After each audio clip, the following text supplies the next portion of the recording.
राम जी राम, हरिओम। सभी श्रोताजनों से निवेदन है, कृपया पंडाल में आकर विराजमान हो गए। अभी आरती प्रारंभ होगी।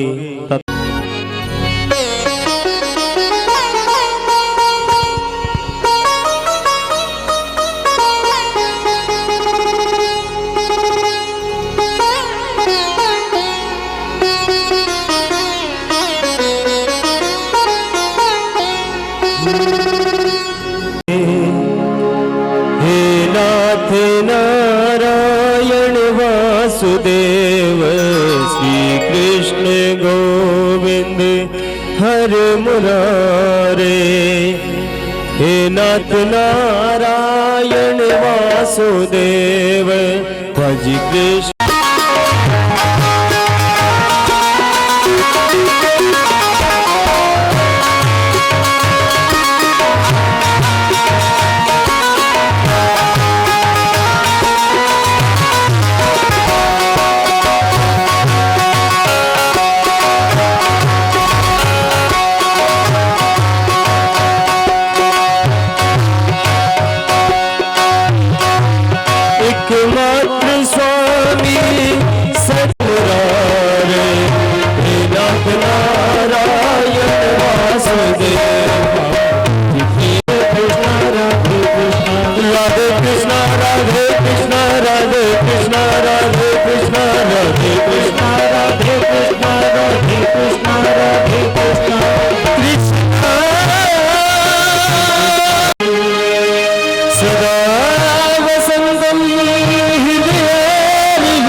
सहितं नमामि गजाननं भूतगणादिसेवितं कपितजम्बो फलचारुभक्षणम् उमासुतं शोकविनाशकारकं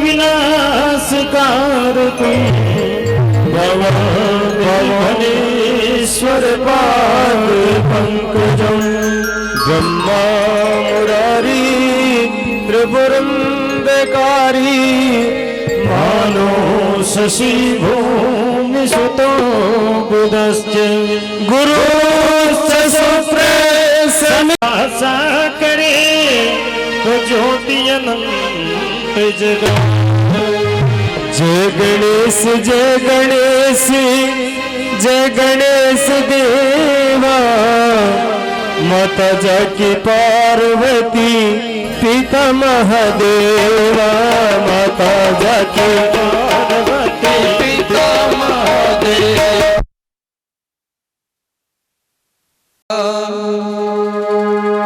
त्वमेव बन्धु च सखा त्वमेव त्वमेव विद्या द्रविणं त्वमेव त्वमेव सर्व मम देव देव। सच्चिदानन्द स्वरूपाय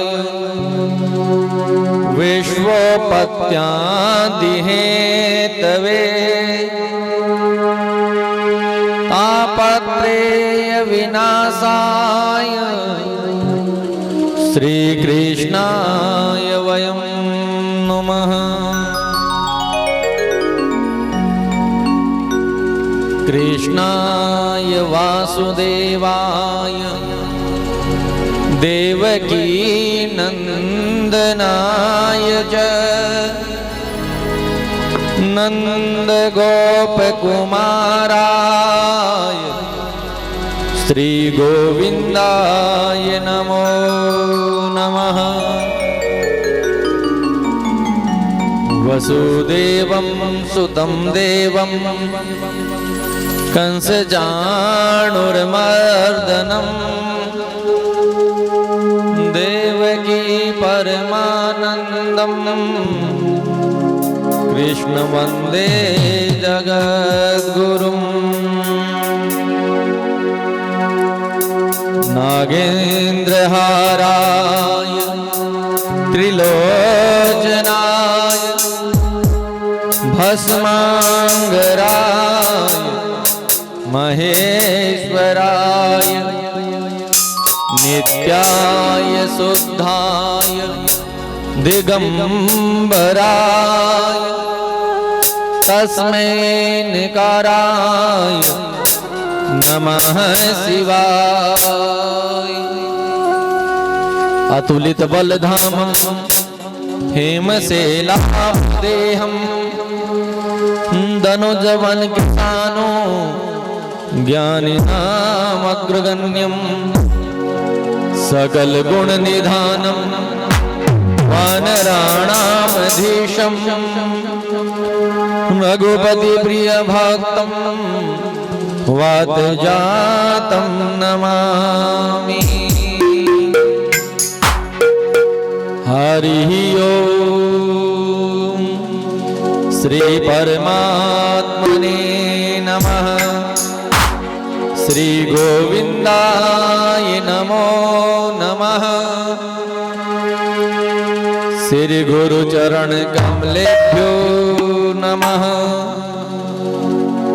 सर्वे देवेभ्यो नमः।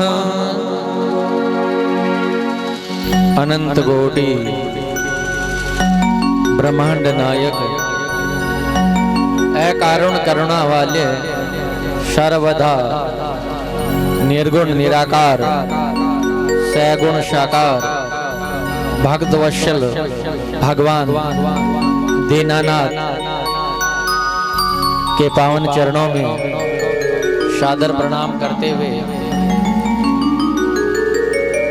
और भगवत स्वरूप श्री भागवत भगवान के चरणों में प्रणाम करते हुए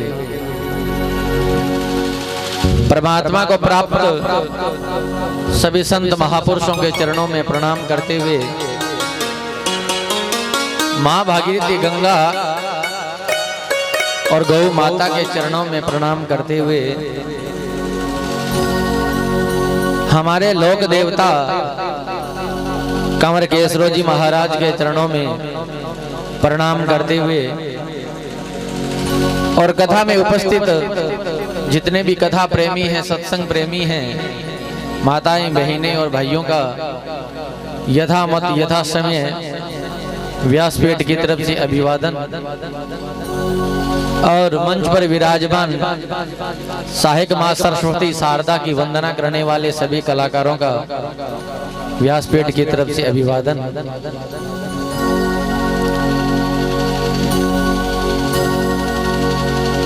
ये दास भागवत कथा के विषय में कुछ कहने का दुस्साहस कर रहा है।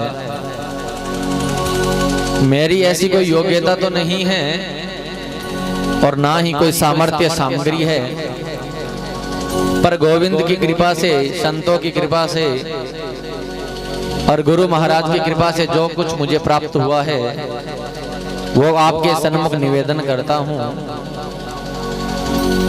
और निवेदन करता हुआ यह दास यही कहता है कि आज हम सब पर परमात्मा की बहुत बड़ी कृपा है।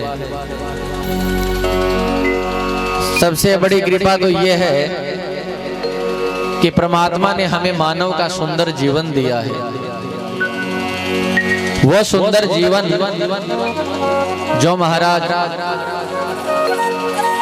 स्वर्ग में रहने वाले देवता भी इस मनुष्य जीवन के लिए लालायित रहते हैं, तरसते रहते हैं, ऐसा सुंदर जीवन हमें मिला है। क्योंकि संसार में भगवान सभी का हित करने के लिए मानव का जीवन प्रदान करते हैं। तो आज हमें वो सुंदर मानव का जीवन मिला है, क्योंकि मानव का जीवन कल्याण करने के लिए प्राप्त हुआ है। और पहली कृपा तो ये है कि जो मानव का सुंदर जीवन मिला है, जो देवताओं को भी दुर्लभ है और सोचने वाला विषय ये है कि जो मोक्ष का द्वार है ना, वो क्या है, मानव जीवन में है। क्योंकि पशु पक्षी जीव जंतु पौधे पेड़ पौधे जितने भी है उनमें महाराज मोक्ष की समझ नहीं होती, लेकिन मानव के अंदर क्या है, मोक्ष करने की, कल्याण करने की समझ है। तो महाराज आज 3 वस्तुएं प्राप्त हो रही है। पहला तो ये कि मानव का जीवन मिला है जो दुर्लभ है, और मिले तो मोक्ष की कामना नहीं होती महाराज। यदि कामना हो जाए, क्योंकि कल्याण तो महाराज सत्संग से होता है, तो सत्संग की प्राप्ति नहीं होती। अब आज सुंदर मानव का जीवन हमें मिला है, मोक्ष की कामना हुई है, कल्याण करने की भावना मन में जागृत हुई है, और सत्संग की भी प्राप्ति हुई है। फिर भी यदि कल्याण नहीं हुआ तो समझ लेना महाराज, हमने कथा तो सुनी है लेकिन इसको जीवन में उतारा नहीं।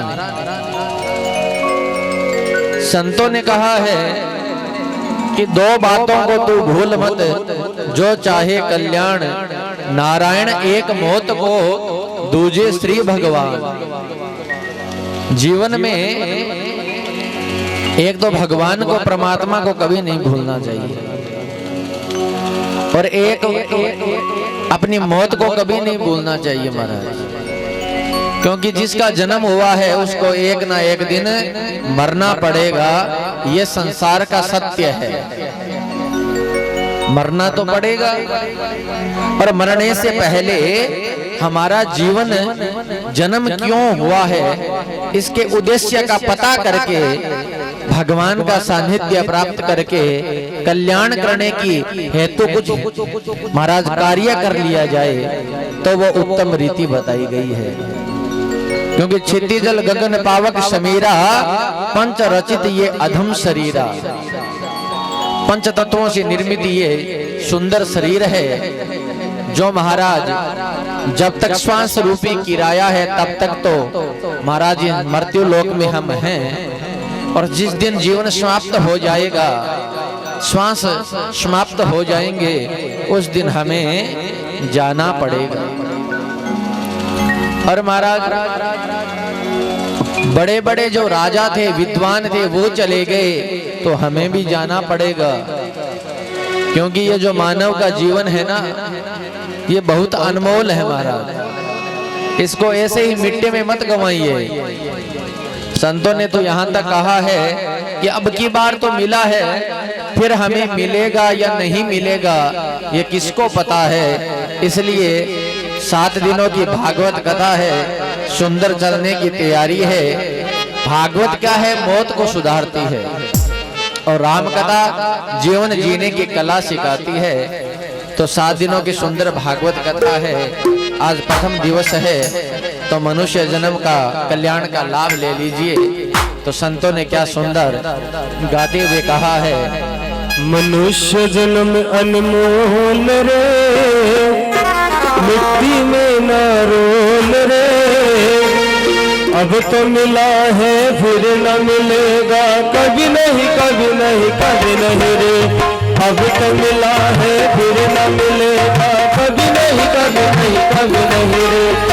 मनुष्य जन्म अनमोल रे, मिट्टी में ना रोल रे, अब तो मिला है फिर न मिलेगा, कभी नहीं कभी नहीं कभी नहीं रे।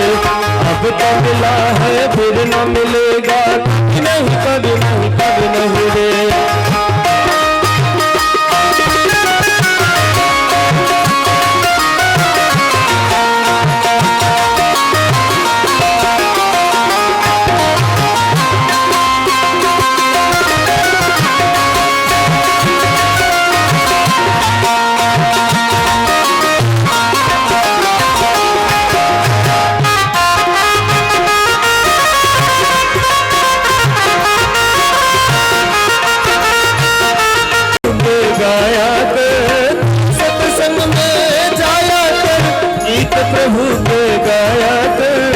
शाम सवेरे बैठ के बंदे उसका ध्यान लगाया कर।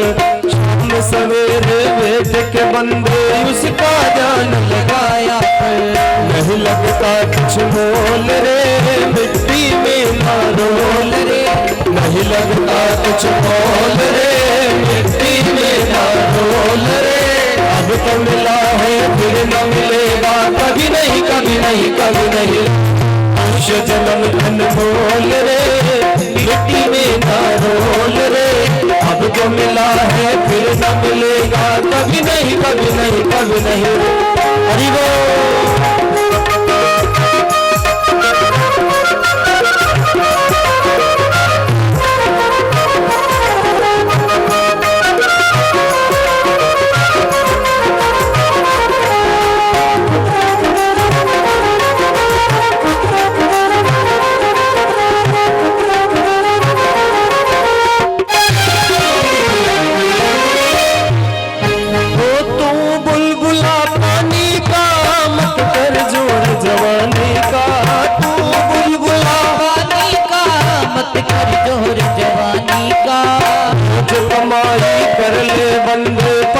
जिंदगानी का रोज कमाई कर ले रे बंदे पता नहीं जिंदगानी का सबसे मीठा बोल रे मिट्टी में ना रोल रे सबसे मीठा बोल रे मिट्टी में ना रोल रे जो मिला है फिर न मिलेगा कभी नहीं कभी नहीं कभी नहीं जो मिला है फिर न मिलेगा कभी नहीं कभी नहीं कभी नहीं श्री राधे।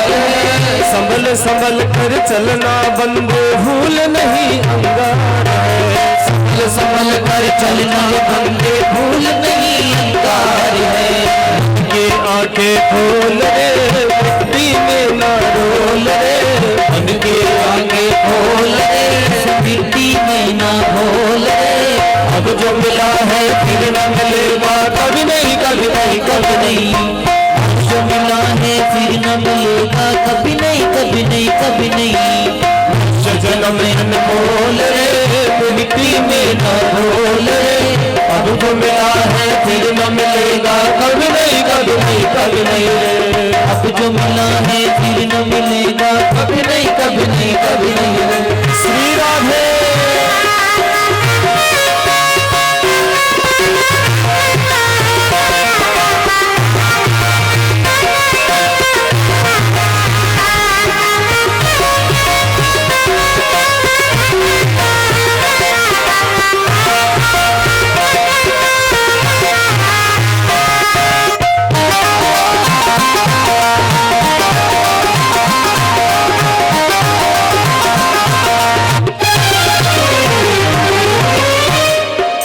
सतगुरु पर उधार है ज्ञान के भंडार है सतगुरु का उधार है ज्ञान के भंडार है जो कोई उनकी शरण में जाए उनका बेड़ा पार है जो कोई उनकी शरण में जाए उनका बेड़ा पार है ज्ञान के अनमोल रे मिट्टी में ना रोल रे ज्ञान के अनमोल रे इस मिट्टी में ना घोल रे जो मिला है अब तो मिला है फिर न मिलेगा कभी नहीं कभी नहीं अब तो मिला है फिर न मिलेगा कभी नहीं कभी नहीं कभी नहीं जन्म अनमोल रे मिट्टी में ना रोल रे अब तो मिला है फिर न मिलेगा कभी नहीं कभी नहीं रे, अब तो मिला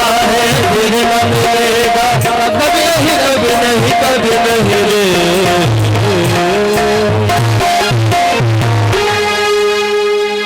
बोलिए गोविंद भगवान की जय हो। राधा रमण घनश्याम के अनुसार वैसा ही वर्णन किया जाता है और वैसा ही सुना जाता है। आज भागवत कथा का प्रथम दिवस है और प्रथम दिवस में भागवत की महिमा का वर्णन किया गया है और महात्म्य का वर्णन किया गया है। वेद व्यास जी ने पद्म पुराण में से 6 अध्याय भागवत के महात्म्य के लिए लिए गए हैं और भगवान ने ब्रह्मा जी को यह भागवत कथा सुनाई। सबसे पहले ये भागवत किसने किसको सुनाई? ब्रह्मा, भगवान ने ब्रह्मा को चतुश्लोकी भागवत सुनाई और महात्म्य भी बताया। और महाराज भागवत की महिमा का वर्णन बताया कि जो भागवत का पाठ करता है और जो भागवत को सुनता है उसको कपिला गो के दान के समान पुण्य प्राप्त होता है। और भागवत के श्लोक, आधा श्लोक, यदि एक अक्षर भी यदि भागवत का उच्चारण कर लिया जाए तो वो भी कल्याणकारी बताया गया है। और रोजाना यदि पवित्र मन से महाराज भागवत कथा सुनी जाए और भागवत के सानिध्य में आकर भागवत के पूजन में यदि भाग लिया जाए तो कहते हैं 18 पुराणों का फल प्राप्त होता है। क्योंकि जहां भगवान की कथा होती है ना, वहां पर भगवान नारायण स्वयं अपने पार्षदों सहित वहां पर आकर विराजमान होते हैं और अपनी स्वयं की कथा सुनते हैं। और आज इस पंडाल में भी आनंद कंद भगवान विराजमान हैं, जो इस कली काल के अंदर भागवत कथा को सुनता है, करता है और भागवत की जो पूजन में भाग लेता है।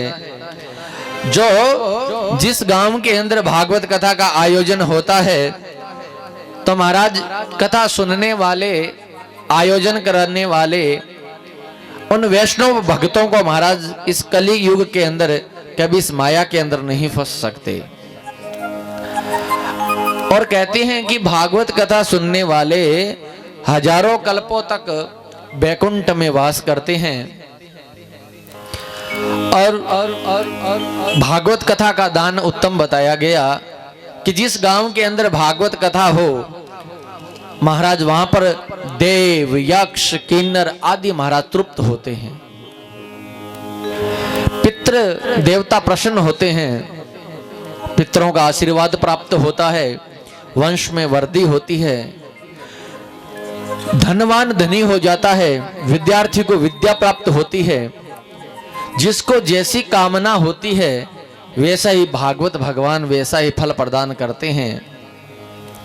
जिस प्रकार तुलसी की माला धारण करने पर महाराज भगवान के प्रिय हो जाते हैं, उनकी अकाल मृत्यु नहीं होती, उसी प्रकार भागवत कथा को सुनने से महाराज परमात्मा की प्राप्ति होती है।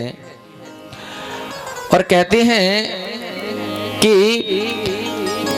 जिसने कभी भागवत कथा को नहीं सुना, जिसने भागवत कथा को देखकर महाराज जब भागवत कथा की भगवान की सुंदर कलश यात्रा निकलती हो और कलश यात्रा को देखकर यदि कोई भागवत जी के सम्मान में खड़ा न हो अपने आसन से, तो कहते हैं उसको तो चांडाल की संज्ञा दी गई है।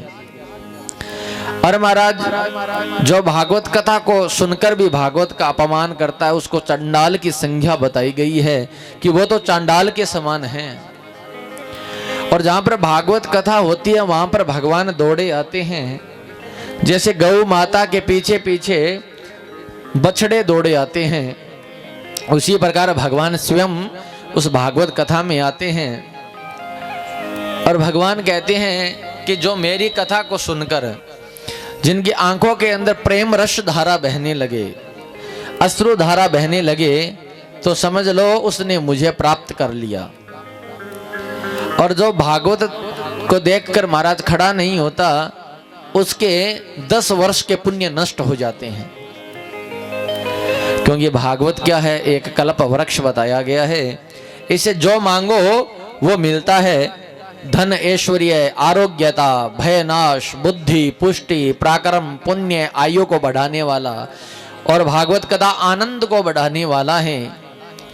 और मल मास के पवित्र महाराज इस मास में जो भागवत कथा सुनता है तो महाराज उत्तम फल बताया गया है।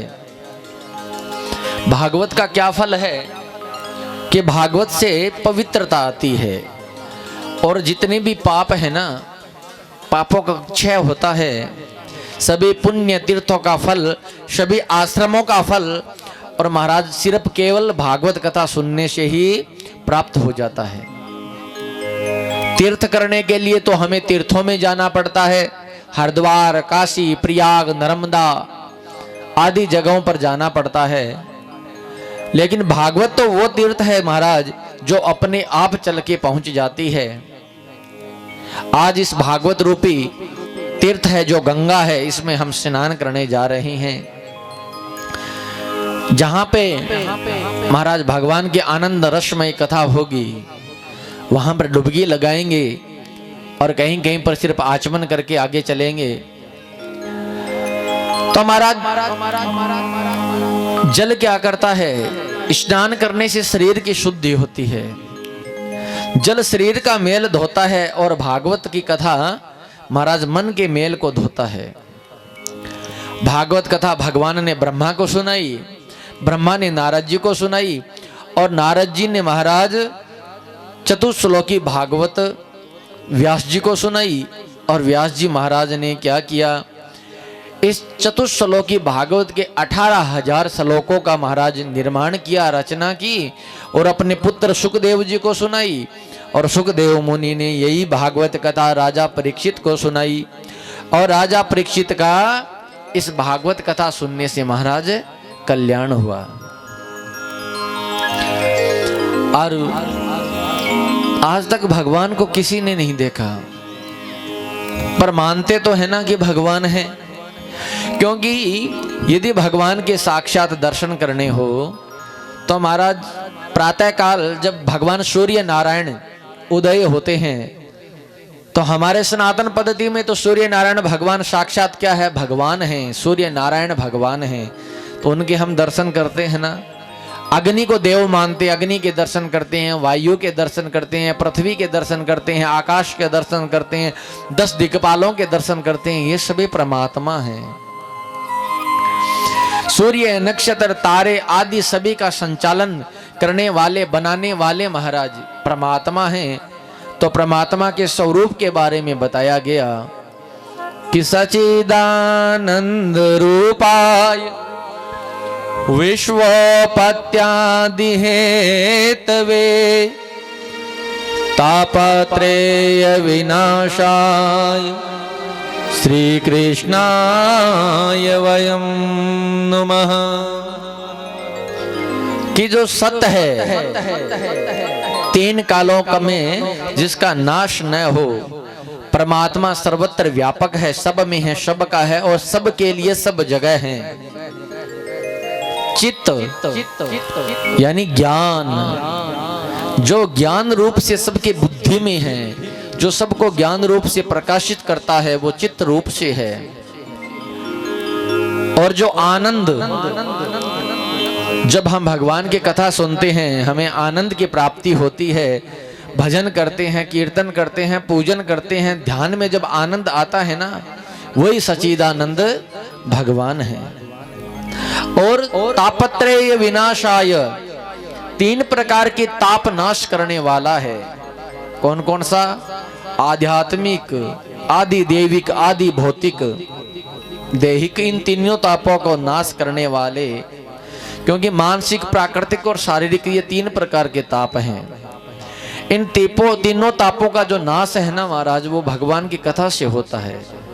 भगवान कहते हैं कि एक बार जीव जब मेरे सन्मुख आ जाता है ना, तो मैं उसके करोड़ों जन्म के पाप नष्ट कर देता हूँ। और एक बार भगवान की शरण में आकर यदि कह दे कि हे नाथ मैं आपका हूँ और आप मेरे हो, तो भगवान उसको अपना सानिध्य प्रदान करते हैं। क्योंकि महाराज हम अग्नि जलाते हैं, जो अग्नि में कोयला होता है ना, तो कोयले को अग्नि से यदि दूर कर दिया जाए तो महाराज ठंडा होने पर वो क्या है, काला काला दिखाई देता है। लेकिन जब उसको अग्नि के अंदर वापस डालते हैं तो वही कोयला अग्नि वर्ण का हो जाता है, रक्त वर्ण का हो जाता है, लाल लाल दिखाई देता है। उसी प्रकार चाहे कितना भी पापी हो, कितना भी उद्यमी हो, वो यदि भगवान का सानिध्य लेता है तो उसके सब पाप नष्ट हो जाते हैं, वो भी भगवानमय हो जाता है, वो भी परमात्मा को प्राप्त कृपा पात्र बन जाता है। और महाराज कहते हैं कि बिगड़ी जन्म अनेक की और सुधरे अब ही आज, होए राम को नाम जब और तुलसी तजे दोए समाय। अनेक जन्मों की यदि बिगड़ी हुई हो और महाराज उसका यदि सुधार करना हो तो मानव का जीवन श्रेष्ठ कल्याणकारी बताया गया है। अंधेरा कब तक है? जब तक महाराज प्रकाश नहीं होता तब तक अंधेरा है। और महाराज पाप कब तक है? जब तक राम की शरण में नहीं है, परमात्मा के सत्संग का सानिध्य नहीं है, तब तक पाप है। भगवान कहते हैं कि हे अर्जुन, तुम सब धर्मों को छोड़ के तू मेरे शरणागत हो जा, तो तुम्हें कोई दूसरी चिंता करने की आवश्यकता नहीं है। क्योंकि पाप बड़ा नहीं होता, भगवान बड़े होते हैं। देखो बड़े बड़े जो पापी थे ना, हिरण्याक्ष था, शिशुपाल थे, दंतवक्र थे, रावण था, अहिरावण था। महाराज ये भगवान के शत्रु थे, लेकिन भगवान ने उनका भी कल्याण किया। क्यों? क्योंकि जिसने भगवान से प्रेम किया, जैसे मीरा ने प्रेम किया, प्रहलाद ने प्रेम किया, ध्रुव ने प्रेम किया, सबरी ने प्रेम किया, भगवान ने उनका भी कल्याण किया। और जिसने भगवान से द्वेष किया, राक्षसों ने, तो भगवान ने उनका भी कल्याण किया। क्यों? क्योंकि चाहे भाव से जपो, चाहे कुभाव से जपो, लेकिन परमात्मा याद आने चाहिए। लेकिन जिसने कभी प्रेम से भी भगवान को याद नहीं किया, जिसने द्वेष से भी भगवान को याद नहीं किया, उनका कल्याण कैसे होगा? और भगवान का कीर्तन तो उत्तम बताया गया है कि महाराज भगवान का जो कीर्तन है ना, कलो केशव कीर्तनात्, कलयुग के अंदर भगवान गोविंद का कीर्तन ही मोक्ष देने वाला, कल्याण करने वाला है। क्योंकि जब एक छोटा बालक होता है ना, वो कीचड़ में सना हुआ होता है, तो महाराज जब वो खेलता खेलता आता है और माता की गोदी में चढ़ जाता है, तो माँ क्या करती है, उसकी कीचड़ को साफ करती है, नहलाती है, धुलाती है, फिर अच्छे कपड़े पहनाती है। उसी प्रकार परमात्मा क्या है, हमारा भी मन का पापों का मेल दूर करके महाराज हमारा भी दान नहीं करते, असत्य भाषी बन गए हैं, सभी भाग्यहीन हो गए हैं और सभी दुराचारी हो गए हैं। लोग पाप करते, महाराज शंका नहीं करते। और तो और महाराज संत लोग भी पाखंडी हो गए हैं, घरों में माताओं का राज हो गया है और महाराज सालों को सलाहकार बनाया गया है। कन्याओं का विक्रय होने लगा है, लोग कन्याओं को बेचने लगे हैं और तीर्थों में जो धार्मिक स्थानों पर विधर्मियों का अधिकार हो गया है। यह देखकर नारद जी बड़े दुखी हुए और जब नारद जी घूमते घूमते महाराज बद्री आश्रम पहुंचे तो उनका वहां पर भक्ति, ज्ञान और वैराग्य से भेंट हुई। ज्ञान और वैराग्य तो महाराज बेहोश वर्ध अवस्था में थे। अब देखो पुत्र तो वर्ध अवस्था में, उनकी माता जवान है। जब एक अचंबा देखा तो उन्होंने पूछा कि देवी तुम कौन हो? तो भक्ति कहने लगी, भाई मैं भक्ति हूँ, कर्नाटक में बड़ी हुई, महाराष्ट्र में मैं सम्मानित हुई, लेकिन गुजरात में क्या हुआ, पाखंडियों ने मुझे अंग भंग कर दिया। और जब मैं वृंदावन में पहुंची तो यमुना के किनारे पहुंचते ही वहां पर मैं जवान हो गई। क्यों? क्योंकि वृंदावन के अंदर साक्षात भक्ति विराजमान है। क्योंकि वृंदावन भगवान स्वयं का घर है और भगवान गोविंद राधे रानी के साथ वहां पर विराजमान रहते हैं। तो वहां पर ज्ञान और वैराग्य का कोई काम नहीं है, वहां पर भक्ति साक्षात विराजमान है। तो जैसे ही भक्ति वृंदावन पहुंची तो भक्ति तो जवान हो गई, लेकिन ज्ञान और वैराग्य महाराज वर्ध अवस्था में पहुंच गए। अब नारद जी ने क्या किया, ज्ञान और वैराग्य की मूर्छा दूर करने के लिए उनको वेद मंत्र सुनाए। जब वेद मंत्रों को सुनाया तो एक बार तो थोड़ी देर के लिए उनकी मूर्छा दूर हुई, लेकिन फिर अचेत हो गए। अब तो महाराज नारद जी से पूछा कि क्या किया जाए। तो यही कारण जब नारद जी ने सनकादि ऋषियों को बताया कि मेरे चिंतित होने का कारण केवल यही है। सनकादि ऋषियों ने कहा कि हे नारद जी, आप उनको भगवान की कथा सुनाओ, क्योंकि कलयुग के अंदर भगवान की कथा का बहुत बड़ा महत्व है। क्योंकि प्रभु का नाम तो सब ले सकते हैं, काम करते जाओ, मुख से नाम लेते जाओ, क्योंकि हाथ काम कर्म है, हृदय शांति प्रीत, धरिए साधु गृहस्थ की ये उत्तम रीत। तो कलयुग में भगवान का रास्ता है, क्योंकि द्वापर में त्रेता के अंदर महाराज उस युग के अंदर परमात्मा को कितना भी याद कर लिया जाए नहीं मिलते थे, कठिनाई से प्राप्त होते थे। लेकिन कलयुग के अंदर महाराज अल्प काल में अल्प समय में यदि परमात्मा को याद किया जाए तो भी परमात्मा की प्राप्ति हो जाती है। और महाराज इस प्रकार बताया। अब भक्ति महारानी को उनके पुत्र ज्ञान और वैराग्य को भगवान की सुंदर कथा सुनाई गई। तो सुंदर कथा के प्रभाव से महाराज क्या हुआ, उनकी मूर्छा दूर हो गई। तो कहते हैं कि परमात्मा का जो नाम है ना वो चोटी है, जो उस चोटी को एक बार पकड़ लेता है तो इस संसार की माया उसको अपने बंधन में नहीं लेती। क्योंकि जब जब भक्तों ने भगवान को बुलाया है, भगवान आए हैं। द्रौपदी ने बुलाया, भगवान आए। गजेंद्र ने बुलाया तो भगवान आए। और महाराज भक्ति देवी ने बुलाया है तो आज भगवान आए हैं और भक्ति देवी के पुत्रों का कल्याण किया है। और भगवान ने कहा कि जो भगवान की कथा सुनते हैं उनके हृदय के अंदर हमेशा के लिए भक्ति को विराजमान होने का आशीर्वाद दे दिया महाराज। अब हरिद्वार के अंदर आनंद कंड घाट के अंदर नारद जी ने सभी को भागवत के लिए प्रेरित किया। और उस भागवत के अंदर सभी ऋषि मुनि पधारे। वशिष्ठ, च्यवन, दत्तात्रेय, गौतम, पिपलाद, भरद्वाज, अत्रि, पराशर, गौतम, देवल, देवराज, योग, योगेश्वर और व्यास जी आदि सभी पधारे। गंगा आदि नदियां पधारी। और महाराज पुष्कर आदि जितने भी तीर्थ स्थान है ना वो पधारे। सारी दिशाएं आई, दंडक, वन, हिमालय, पर्वत, गंधर्व आ गए।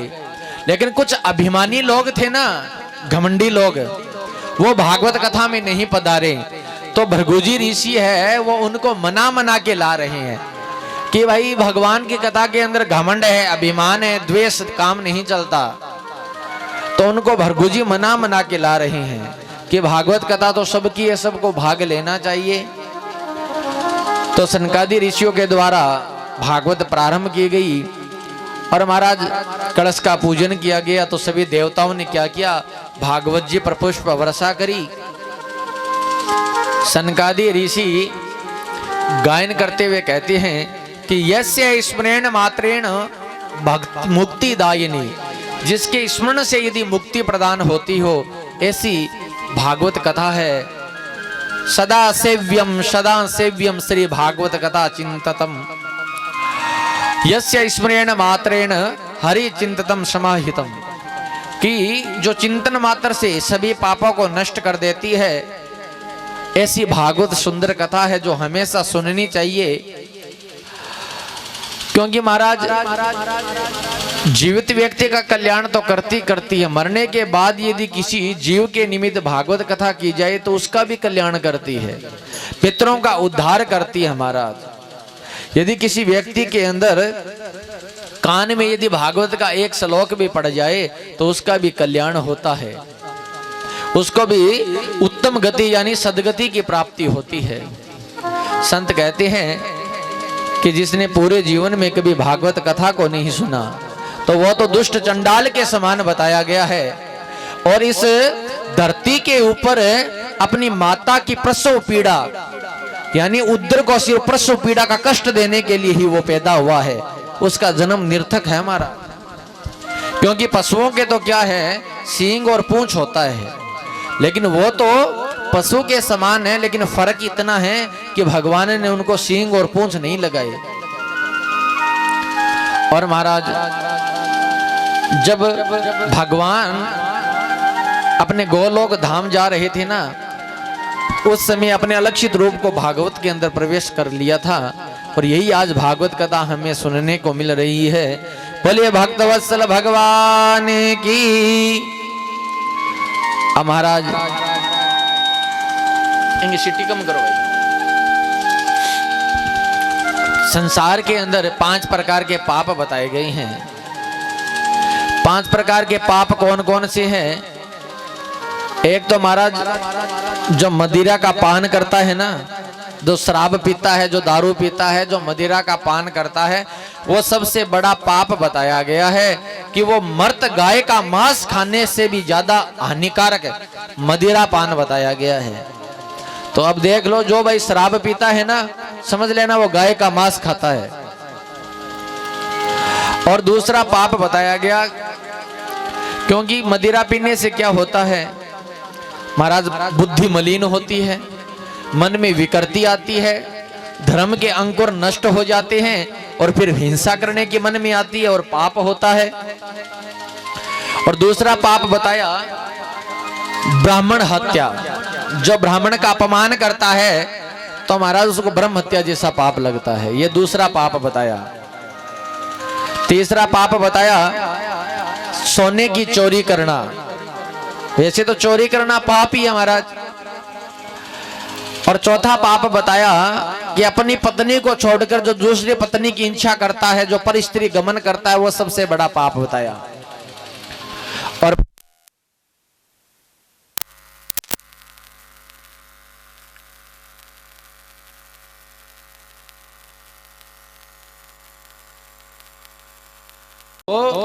तो बताया कि मैं क्या करूं, क्योंकि घर के अंदर कोई गाय लेकर आता हूं तो वो बांझ हो जाती है, बछड़े को जन्म नहीं देती। को अपने हाथों से कोई वृक्ष को लगाता हूं तो वृक्ष फल नहीं देता, फलों को लेकर आता हूं तो फल सड़ जाते हैं, पौधा लगाता हूं तो पौधा मुरझा जाते हैं, यहां तक पितृ भी मेरी अंजलि का दिया हुआ जल ग्रहण नहीं करते। क्यों? क्योंकि मेरे कोई पुत्र नहीं है। पुत्र क्या करता है? पूर्ण नामक नरक से महाराज तारता है। इसलिए वंशवृद्धि करके पुत्र की कामना करनी पड़ती है। इसलिए मैं आत्महत्या कर रहा हूं, क्योंकि मेरे वंश में वृद्धि नहीं हुई और मेरे मरने के बाद कोई मेरा और दैहिक अंत्येष्टि कर्म करवाने वाला नहीं है। इसलिए मैं अपने शरीर को समाप्त कर रहा हूं। अब महात्मा को दया आ गई। महात्मा ने कहा कि ये फल ले लो। और आत्मदेव जी ने क्या किया, फल लेकर अपने घर आ गए और अपनी पत्नी को दिया कि इस फल को तुम खा लो और इस फल खाने से तुम्हें उत्तम फल की प्राप्ति होगी, तुम्हें पुत्र की प्राप्ति होगी। महाराज धुंधली तो ठहरी धुंधली। उसने सोचा कि यदि इस फल को खाऊंगी तो महाराज दिक्कत होगी, गर्भ में बालक आएगा। और जब गर्भ में बालक आएगा तो न तो मैं दौड़ सकती हूँ, न इधर उधर लोगों के घरों में जा सकती हूँ, अताई कर सकती हूँ, वार्तालाप कर सकती हूँ, न चुगली चांटी कर सकती हूँ। और तो और मैं जो कोई खट्टा मीठा कोई नमकीन खाऊंगी गर्म ठंडा तो वो नहीं खा सकूंगी, क्यों गर्भवती स्त्री को तो परहेज रखना पड़ता है। और तो और जब बच्चा पैदा होगा वो प्रसव पीड़ा का जो दर्द है वो दर्द मुझसे सहन नहीं होगा। अब तो चिंतित हो गई कि फल खाऊं कि ना खाऊं। इतने में धुंधली की एक बहन आ गई। उन्होंने कहा कि बहन तुम इतनी चिंतित क्यों हो? कि भाई क्या बताऊं, ये फल लाकर दिया, इससे मुझे पुत्र की प्राप्ति होगी, लेकिन इतना कष्ट कौन सहन करे? तो धुंधली की बहन ने कहा कि देखो हमारे बहुत से पुत्र हैं और एक गर्भ के अंदर है। जब मेरे पुत्र पैदा होगा वो पुत्र मैं तुम्हारी गोदी में डाल दूंगी और मुझे क्या है, धन चाहिए, तुम मुझे धन दे देना। धुंधली ने कहा ये बात ठीक है। और धुंधली ने क्या किया, वो फल तो परीक्षा लेने के लिए गाय माता को खिला दिया और स्वयं अपने पेट पर कपड़ा बांध कर रहने लगी। जैसे थोड़ा समय बीता, 9 महीने बीतने के बाद धुंधली की बहन के महाराज एक बालक हुआ। इधर धुंधली ने क्या किया, वो बालक अपनी गोद में ले लिया और अपने पेट से कपड़ा हटा दिया और कहने लगी मुझे पुत्र रत्न की प्राप्ति हुई है। अब पंडित जी बड़े खुश हुए, उन्होंने कहा कि इसका नामकरण संस्कार किया जाए। जब नामकरण संस्कार की बारी आई तो धुंधली कहने लगी कि नहीं नहीं, ये तो मेरा पुत्र है, इसका नामकरण भी मैं करूंगी। तो क्या नाम रखा कि धुंधली का पुत्र धुंधुकारी। अब धुंधुकारी नाम रख दिया। अब धुंधुकारी का जन्म हुआ महाराज, और जो फल गौ माता को खिलाया था तो महाराज गाय के क्या है, एक बालक पैदा हुआ जो शरीर पूरा क्या था, बालक जैसा था, मनुष्य जैसा था, लेकिन कान गौ माता जैसे थे। तो उनका नाम रखा गौकर्ण। अब इधर धुंधुकारी क्या करने लगा, चोरी डकैती करने लगा, बच्चों को पीट कर घर आ जाता।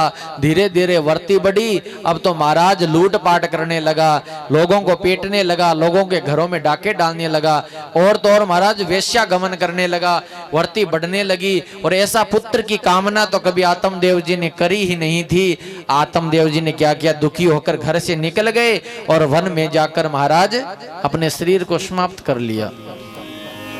क्योंकि पुत्र पैदा होता है, सुख देने वाला भी होता है और दुख देने वाला भी होता है।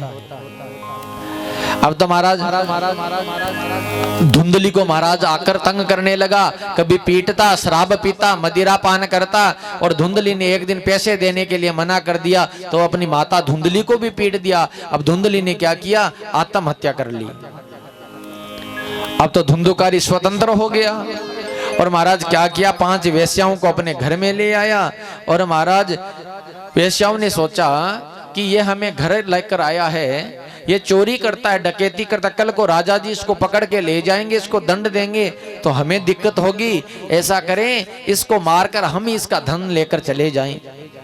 तो 5 वेश्याओं ने क्या किया, उस धुंधुकारी को महाराज मार दिया और मारकर खुद उसका धन लेकर चली गई महाराज। अब गोकर्ण जी को जब पता चला कि मेरे भाई के महाराज मृत्यु हो गई है तो उन्होंने क्या, गया के अंदर श्राद्ध करवाया। और श्राद्ध करवाने के बाद महाराज पिंड दान किया। और जब वापिस रात्रि काल में अपने गांव में आए, अपने घर में सो रहे हैं, तो रात्रि काल के अंदर एक परछाई महाराज बार बार उन्हें डरा रही है। तो गोकर्ण जी ने अपने हाथों में कमंडल से जल लिया और वेद के मंत्रों के द्वारा जब जल छिड़का तो पूछा कि भाई तुम कौन हो। तो धुंधुकारी ने कहा कि हे भैया, मैं तुम्हारा भाई धुंधुकारी हूं। तो तुम्हारी ये गति कैसी हुई कि मेरे पाप कर्मों के कारण मेरी ये गति हुई है। तो गोकर्ण जी ने कहा कि हमने तुम्हारे लिए गया के अंदर श्राद्ध करवाया था, पिंडदान किया था, फिर भी तुम्हारी ये गति कैसी हुई। तो महाराज गोकर्ण जी से धुंधुकारी कहने लगे कि आप एक नहीं, यदि हजारों गया के अंदर जाकर हमारा यदि पिंडदान करोगे फिर भी हमें मुक्ति नहीं मिलेगी। तो आप हमारे लिए कोई ऐसा उपाय करो जिससे हमें मुक्ति मिलो। तो भगवान सूर्य नारायण अपने गुरु का ध्यान किया। तो गोकर्ण जी को सूर्य नारायण भगवान ने कहा कि उन्हें तुम भागवत रूपी ज्ञान प्रदान करो, भागवत की कथा सुनाओ जिससे उनकी मुक्ति होगी। अब गोकर्ण जी ने भगवान की कथा सुनाने लगे। तो अपने भाई धुंधुकारी को जब आसन दिया तो महाराज जैसे भी धुंधुकारी आसन पर बैठा तो इधर से हवा आती, तो धुंधुकारी तो हवा के साथ चला जाता। तो फिर महाराज 7 ग्रंथियों का एक बांस रोपा गया, उस बांस में उसको विराजमान किया गया। जैसे जैसे दिवस बीतते गए वैसे वैसे ग्रंथि खुलती गई और 7 दिनों की भागवत कथा के अंदर 7 जो काम, क्रोध, मंद, लोभ, मत्सर, अविद्या, लोभ की जो वासना की जो 7 गांठें हैं ना महाराज, वो खुल गई। और धुंधुकारी रूपी जो महाराज प्रेत था उसको उत्तम गति प्रदान हुई। भगवान नारायण के पार्षद उसको लेने आ गए। इस प्रकार भागवत कथा सुनने से धुंधुकारी जैसे प्रेत का भी कल्याण हुआ, फिर हमारा कल्याण क्यों नहीं होगा महाराज। बोलिए गोविंद भगवान की। और फिर भागवत कथा की साप्ताहिक विधि पूछी। वक्ता और श्रोता के नियम बताए गए कि वक्ता विरक्त भाव का होना चाहिए और महाराज कथा के निर्लिप्त भाव से कथा को करना चाहिए और श्रोताओं को चाहिए कि आराम से कथा सुनने बैठें और कथा मंडप में कथा का विचार करना चाहिए। घर की इधर उधर की बातें नहीं करनी चाहिए। ब्रह्मचर्य का पालन करते हुए भगवान की कथा सुननी चाहिए। वक्ता और श्रोता इनको क्रोध नहीं करना चाहिए और जो प्रेम से भगवान की कथा सुनता है, नियम और संयम से जो भगवान की कथा सुनता है, तो महाराज वो कभी यमपुरी नहीं जाता और भगवान की इस कथा का उससे उत्तम फल की प्राप्ति होती है। विद्यार्थी लभ्यते विद्या, धनार्थी लभ्यते धनम, पुत्रार्थी लभ्यते पुत्रान, मोक्षार्थी लभ्यते गति। विद्यार्थियों को विद्या की प्राप्ति होती है, धन वालों को धन की प्राप्ति होती है, जिसको मोक्ष की कामना उसको मोक्ष की प्राप्ति होती है और जिनके महाराज प्रेत बाधा है उनके प्रेत तत्वों से निवृत्ति होती है, उनके घर में सुख संपत्ति होती है जो भाव से भगवान की कथा सुनता है। क्योंकि भगवान का वांग्मय स्वरूप श्री भागवत भगवान है और वेद पढ़ने का अधिकार सबको नहीं है, लेकिन भागवत कथा सुनने का अधिकार सबको है। इसलिए भगवान की सुंदर कथा सुननी चाहिए महाराज। और नियम बताया कि जब भागवत कथा करनी हो ना तो सबसे पहले एक सुंदर सा अच्छा सा मुहूर्त निकालना चाहिए। फिर ये जानना चाहिए कि भागवत कथा के अंदर धन कितना खर्च होगा, क्योंकि महाराज कोई भी यज्ञ हो अनुष्ठान हो उसमें धन तो खर्च होता है ना। एक रात्रि में हम जागरण लगवाते हैं तो जागरण में भी धन खर्च होता है। ये तो सप्तदिवसीय 7 दिनों की भागवत कथा है, लेकिन धन कितना खर्च होना चाहिए तो बताया गया है कि जब एक कन्या के विवाह में जितना धन खर्च होता है ना उतना धन भागवत कथा में खर्च करना चाहिए। तो किसी ने पूछा कि भाई कन्या के विवाह में कितना खर्च होता है, कि अपने सामर्थ्य के अनुसार जो करोड़पति आदमी हैं वो तो करोड़ों रुपए खर्च करके अपनी बेटी का विवाह करता है और जो मध्यम वर्गीय है वो अपनी हैसियत के अनुसार अपनी कन्या का विवाह करता है कि नहीं करता। तो उसी प्रकार जैसा सामर्थ्य हो उसके अनुसार उस भागवत कथा के अंदर भगवान ने यदि अच्छा सामर्थ्य दे रखा है तो उसके अनुसार खर्च करना चाहिए। लेकिन अपने महाराज वैभव के लिए, लोगों की वाही के लिए कभी खर्च नहीं करना चाहिए। सिर्फ जितनी आवश्यकता उसके अनुसार भागवत में खर्च करना चाहिए। और बताया कि उत्तम धन तो वही है जो भगवान की कथा में परोपकार में गौ माता के अंदर काम आए। और महाराज बताया कि जब कथा करवानी हो तो सभी को एकजुट होकर भगवान की कथा सुननी चाहिए और निमंत्रण देकर दूसरे गांव वालों को, अपने रिश्तेदारों को भी भाई कहना चाहिए कि हमारे गांव में कथा चल रही है, उनको भी निमंत्रण देकर कथा बुलाना चाहिए। क्योंकि कथा सुनने और सुनाने दोनों का फल बताया गया है। और बताया गया कि कथा कहाँ करनी चाहिए, कि जहां पर सरोवर का किनारा हो या मंदिर देवालय स्थान हो, कोई तीर्थ हो या लंबा चौड़ा मैदान हो और जहां पर बैठने की उत्तम व्यवस्था हो, पिंपल का सानिध्य हो, भगवान का सानिध्य हो, ऐसे स्थान पर भगवान की सुंदर कथा करनी चाहिए। और जहां पर कथा हो वहां शुद्धि करके मार्जन करना चाहिए, अच्छा मंडप बनाना चाहिए और ब्राह्मणों को महाराज बैठाना चाहिए। प्रेम से कथा करनी चाहिए और प्रेम से कथा सुननी चाहिए। और जब तक कथा चले कथा के मध्य शोर नहीं करना चाहिए। और महाराज कथा से पूर्व देवी देवता गणपति आदि देवताओं का ध्यान करना चाहिए, अपने इष्ट देवी का महाराज पूजन करना चाहिए। गांव के जो लोक देवता हैं, कंवर जी, गोगा जी, रामदेव जी, नक्तबन्ना, बबूतो जी, हरिराम जी, भोमिया जी, गोरखनाथ जी, इन सभी देवताओं का आह्वान भी करना चाहिए। क्षेत्र के रक्षक है क्षेत्रपाल देवता, उनका महाराज ध्यान करना चाहिए। और भागवत को पुस्तक नहीं, भगवान नारायण साक्षात है ऐसा मानना चाहिए। और ब्राह्मणों को महाराज पूजन करना चाहिए और कलश की सुंदर कलश यात्रा निकालनी चाहिए, कलश की स्थापना करनी चाहिए। और सूर्य उदय से लेकर महाराज सायं तक जो बीच का मध्य समय है, जो उचित लगे, जब सभी कथा सुन सके ऐसे समय में कथा करनी चाहिए। और महाराज कथा के बीच में खड़ा नहीं होना चाहिए और कथा में उतना ही खाना पीना चाहिए जिससे आलस्य न आए, उबासी ना आए और महाराज निर्लिप्त भाव से भगवान की कथा सुन सको। और बताया कि भाई ब्राह्मणों को, वर्णित ब्राह्मणों को भोजन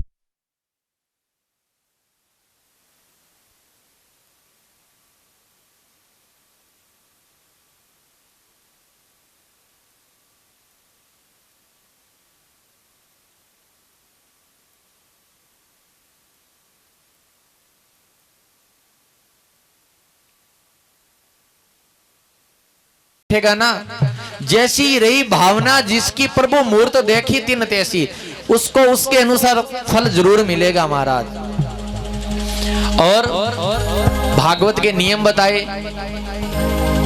और कल 10:15 बजे भगवान का पूजन होगा और 11:15 11:30 बजे के लगभग महाराज भगवान की कथा प्रारंभ होगी और 3 सवा 3 बजे तक कथा चलेगी। आज प्रथम दिवस था, भगवान के कलश यात्रा, कलश की स्थापना की गई और भागवत का महात्म्य आपको सुनाया गया, क्योंकि व्यास जी महाराज ने पद्म पुराण में से 6 अध्याय भागवत के महात्म्य के लिए लिए हैं। और 2 मिनट का भगवान का संकीर्तन और भगवान की फिर आरती करेंगे। और कल से समय पर आना भाई सभी। हले गोविंद मेरो है, गोपाल मेरो है, गोविंद मेरो है, गोपाल मेरो है, श्री बाके बिहारी नंदलाल मेरो है, श्री बाके बिहारी नंदलाल मेरो है, गोविंद मेरो है, गोपाल मेरो है, गोविंद मेरो है, गोपाल मेरो है, श्री बाके बिहारी नंदलाल मेरो है, श्री बाके बिहारी नंदलाल मेरो है, गोविंद मेरो है, गोपाल मेरो है, गोविंद मेरो है, गोपाल मेरो है।